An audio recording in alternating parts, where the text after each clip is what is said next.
13 ఎమ్మెల్యేలు రాజకీయాలు వచ్చారు. దాంతో మనం నిండిపోయినాం. రాజకీయాలు ఎక్కడ రాష్ట్రాల్లో ఎంఎస్లో వేశారు. అంటే అని ఆయన మార్గ స్థానంలో పోయిస్తున్నారు. అందుకని ఇప్పుడు ఎదుర్కొన్నటువంటి కాకుండా అన్ని జిల్లాల్లో ఉన్నటువంటి మహానాయకులు కూడా విద్యావంతులు ఉన్నారు, మేధావులు ఉన్నారు. ఈ ప్రకారంగా లాయర్లు, జడ్జిలు, రిటైర్డ్ టీచర్స్ ప్రభుత్వం ఈ ఉద్యోగంలో పార్టిసిపేట్ చేసి వాళ్ళందరూ ఈ కొనుగోలు అవుతున్న ప్రభుత్వానికి ఏదో ఒకటి సాధించారా? ఈ ఎస్సీ సాధన ఎప్పుడైతే సాధిస్తామో మన బిడ్డ భవిష్యత్తు బాగుంటుంది, మన భవిష్యత్తు బాగుంటుంది.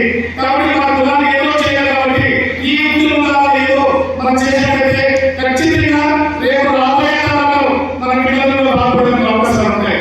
ఆ దాని వస్తేనే మన పిల్లల భవిష్యత్తు కోసం, మన రాజకీయ అభివృద్ధి కోసం, వాళ్ళ రాజకీయంగా, ఆర్థికంగా, విద్యాపరంగా ఆ డెవలప్ చేసే కోసంగా ఈ రోజు ఉన్నటువంటి ప్రభుత్వం కూడా ఆలోచనలు కట్టుకుంటున్నారు. విమానాలు చేశారు. 3-4 మంది రిజర్వేషన్ ట్రైన్లో వచ్చారు. వాళ్ళ ఆరాధన ఉండొచ్చు, కానీ ఏదో మన దాన్ని మనం సాయం చేయాలా, ఏదో మన జాతీయంలో ఉపయోగపడాలా, అప్పుడే మన జిల్లాకు సాధన ఉద్దేశంతో ఇలాంటి చేసినటువంటి ప్రభుత్వం కూడా ఇక్కడ వచ్చేది జరిగింది. ఎక్కడ విశాఖపట్నం, ఎక్కడ శ్రీకాకుళం, ఎక్కడ అనకాపల్లి, కడప, కర్నూలు, ఏలూరు, రాజమండ్రి, ఇక్కడ ఉన్నటువంటి ప్రభుత్వం కూడా వీళ్ళందరూ కూడా రావడం జరిగింది.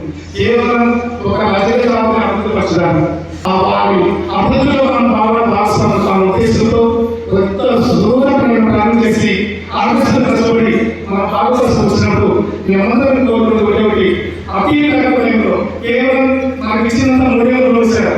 వాస్తవంగా 16వ తారీఖున ఈసీ మంత్రులు కోరుకునే గారు సభ్యులందరూ కూడా ఈ జాతి సమస్యలను చర్చలున్నాయి.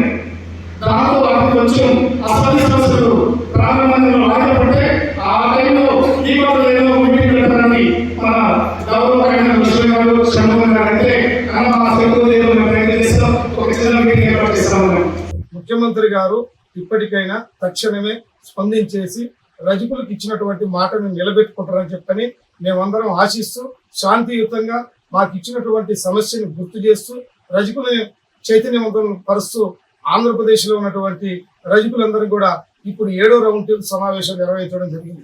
మొదటి సమావేశం ఏలూరు పట్టణంలో చేశాము, 2వ సమావేశం దాచిపల్లి పట్టణంలో చేశాము, 3వది చిత్తూరులో చేశాము, 4వది అనకాపల్లిలో చేశాము, 5వది మదనపల్లి రాజమండ్రిలో చేశాము, 6వది మదనపల్లిలో చేశాము, 7వది ఇక్కడ వీకోటలో చేశాము. ఇప్పటి వరకు రజకులందరూ కూడా పెద్ద ఎత్తున ముఖ్యమంత్రి గారు ఇచ్చినటువంటి మాటని నిలబెట్టుకుంటారని చెప్పేసి శాంతియుతంగా మేమందరం కూడా చట్ట ప్రకారంగా ప్రభుత్వాన్ని ఒప్పించి ముఖ్యమంత్రి గారు అయితేనే ఈ రజకులను ఎస్సీ జాబితాలో చేరుస్తారని చెప్పని ఒక నమ్మకంతో మేమందరం కూడా ఎన్డీఏ కూటమికి 2024లో వాళ్ళు ఇచ్చినటువంటి మాటకు కట్టుబడి ఉంటారని చెప్పని మేమందరం విజ్ఞప్తి చేస్తూ ముఖ్యమంత్రి గారికి తక్షణమే అధ్యయన కమిటీని వేసేసి అసెంబ్లీ తీర్మానం చేసి కేంద్ర ప్రభుత్వానికి సిఫారసు చేసి పెద్దన్న పాత్ర పోషిస్తూ భారతదేశంలో 18 రాష్ట్రాల్లో రజకులు ఏ విధంగా అయితే షెడ్యూల్ కాస్ట్ జాబితాలో ఉన్నారో ఆంధ్రప్రదేశ్లో కూడా రజకుల్ని ఎస్సీ జాబితాలో ప్రధానమంత్రి గారితో ముఖ్యమంత్రి గారు మాట్లాడేసి మా యొక్క డిమాండ్ని, కోరికను మీరు పదే పదే చెప్పినటువంటి విషయాన్ని నెరవేరుస్తారని చెప్పని ఒక నమ్మకంతో ఉన్నాం తప్ప మేము వేరే ఉద్దేశం కాదు.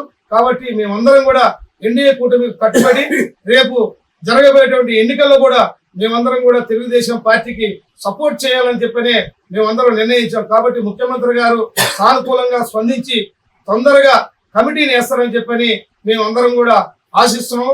ముఖ్యమంత్రి గారి యొక్క ఆశయాన్ని కొనసాగించాలని కూడా కోరుతున్నాం. ఒక సీనియర్ ముఖ్యమంత్రిగా ఎన్డీఏ కుటుంబ భాగస్వామ్యంలో క్రియాశీల పాత్ర పోషిస్తున్న మీరు పెద్దన్న పాత్ర పోషించండి.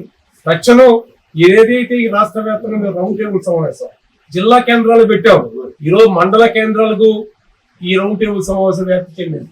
మండల కేంద్రంలో యువత ప్రశ్నిస్తూ ఉంది, మహిళలు ప్రశ్నిస్తున్నారు, ఉద్యోగస్తులు, విద్యార్థులు మొత్తం గ్రామాల్లో కదిలి వచ్చినటువంటి ఉదాహరణ ఈ రోజు వీకోట సమావేశం. ఈ వీకోట సమావేశం 3 రోజుల వ్యవధిలో మా సోము అధ్యక్షున వాళ్ళ కమిటీ బృందం చాలా చక్కగా ఏర్పాటు చేస్తారు.